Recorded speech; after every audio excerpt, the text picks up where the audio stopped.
do, you're going to find a new idea to work with. And each time you do, you're going to look deeper into yourself. And quite the contrary to what you may have believed in the past, you are going to find incredibly beautiful treasures within you. First of all, we need to figure out what the problem is. I can't. Oh, I know. You think you know the problem. You don't care for the weight of your body, or you have an illness, or you can't get your money act together, or you're lonely, or you have a relationship that's not working, or you don't like your job, or you want to do something very different, or many things. But to me, these are all outer effects of an inner thought pattern that is creating them. And if we spend our time just looking at the outer effects and working with those, the moment we fix one, we'll create another one. Because the inner belief is still there and saying that we don't deserve on some level. Now, it's safe to look within, and let's do it together. What I'd like you to do now is to pick up your pen and paper or notebook, and on the top of a page, I want you to write, "I should." And then I want you to finish that sentence in at least a half a dozen ways. Turn the tape off now and do that. And when you've finished, come back and we'll continue. Write "I should" on the top of the page, and then finish it at least 6 or 7 times.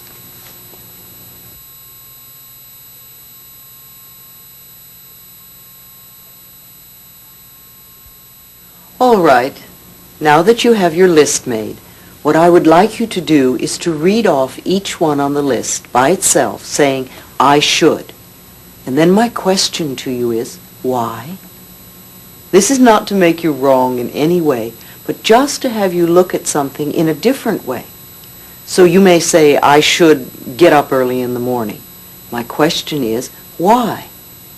And then I want you to look inside yourself to find the answers. Do this with each should on your list. If you can do this exercise with a partner, even better. When you're finished with the list and made a note of your answers so that you remember them, then come back to me and we'll go further.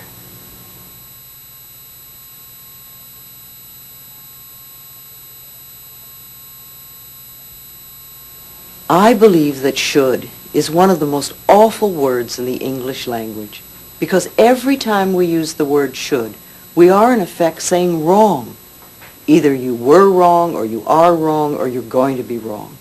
And I don't think we need to be made wrong.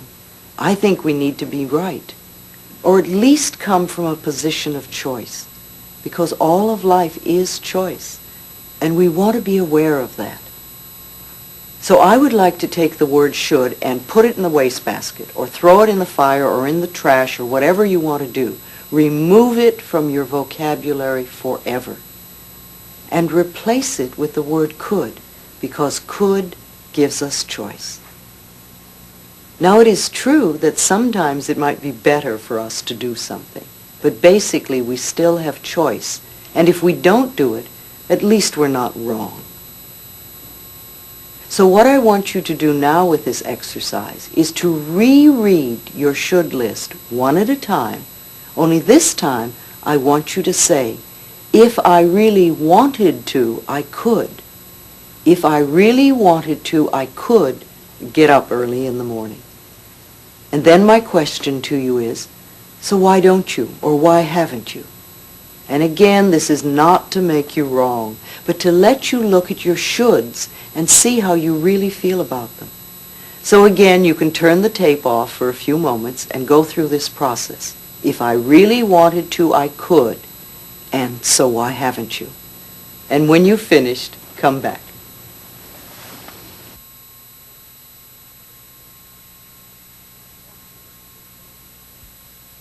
Now tell me, what did you learn? You know, most of us are so strict about our shoulds. There's such rigid rules in our lives. And most of them have to do with things that we either don't want to do, or we don't like to do, or are not us. And we find often when we go over this should list that we've been angry at ourselves for years because we don't do something that we don't want to do to begin with, or it was never our idea, or it was someone else's should. Perhaps the reason you've not done something on your should list is because you were afraid to do so. Now, instead of being bad, we find that you are only frightened.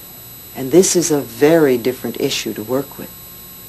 See, I like to take things off the should list. In fact, I like to remove them completely.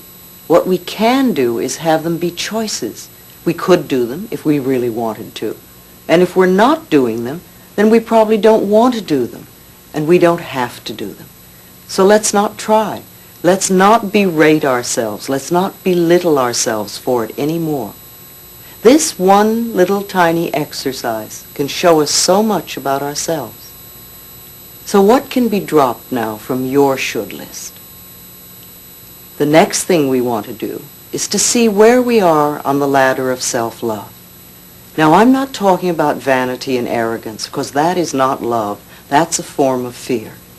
I am talking about respect and acknowledgement for this beautiful being that we are. What we want to look at this point is how we do not love ourselves. And we do this by scolding ourselves, by criticizing ourselves, by creating pain for ourselves, emotional and physical. We don't love ourselves by mistreating our bodies. Sometimes we misuse food or alcohol or drugs. Sometimes we don't love ourselves by believing that we are unlovable, or by procrastinating, or choosing people that mistreat us. And sometimes we don't love ourselves by creating debt and burden. And sometimes, well, we all have so many ways. What are your ways of not loving yourself? Think about that. Make a note of it. You could again turn off the set and make a list of the ways that you do not love yourself.